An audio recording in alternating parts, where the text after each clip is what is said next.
Matul il-jum tal-erba komplet iż-żjara tal-Prim Ministru Joseph Muscat fiċ-Ċina. F'laqgħa bilaterali bejn il-Prim Ministru Malti u dak Ċiniż, iż-żewġ mexxejja ddiskutew ir-relazzjonijiet eċċellenti bejn iż-żewġ stati li minkejja id-differenza fid-daqs dejjem kien hemm relazzjoni meqrib ħafna. Il-Prim Ministru Joseph Muscat semma l-opportunitajiet ta' investiment miċ-Ċina lejn Malta, kif ukoll l-importanza li ċ-Ċina tinvesti fl-Ewropa permezz ta' Malta.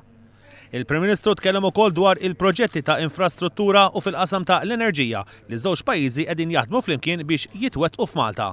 Minħa tiegħu il-Prim Ministru Ċiniż ippropona li ż-żewġ pajjiżi jfasslu flimkien pjan ta' kooperazzjoni fejn jiġu identifikati l-oqsma ta' investiment u ħidma bejn iż-żewġ naħat. Il-Prim Ministru Malti u dak Ċiniż iddiskutew ukoll ir-relazzjonijiet bejn iċ-Ċina u l-Unjoni Ewropea u l-Presidenza ta' Malta fl-2017. Ġie diskuss ukoll is-summit bejn l-Unjoni Ewropea u ċ-Ċina li se jsir f'Settembru tal-2014 fl-Italja. Iż-żewġ mexxejja ddiskutew ukoll is-sitwazzjoni internazzjonali b'mod partikolari s-sitwazzjoni li qed tiżviluppa fis-Sirja u fir-reġjun tal-Mediterran.